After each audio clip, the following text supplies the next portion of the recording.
In this video, I'll be showing you how to turn off Samsung phone with no buttons. It's a very easy tutorial, so if you found this video helpful, be sure to drop a like and subscribe. But anyways, getting into it, it's very simple to go ahead and do this. And I would recommend this, especially if your power button's not working, but you feel like you need to restart your phone. Maybe it's slowing down or anything like that. So what you want to do is once you're on this screen, swipe down on the top right.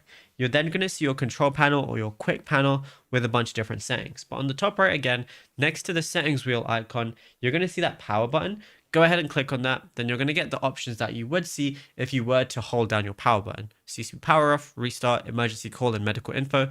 So all you literally have to do is click on the restart button, and then your phone's going to end up restarting. And then hopefully after that point, your actual power button works as well, because maybe it was just an internal bug. But then after that, you should be good to go, and there's nothing else to it. So you can do that however many times you want.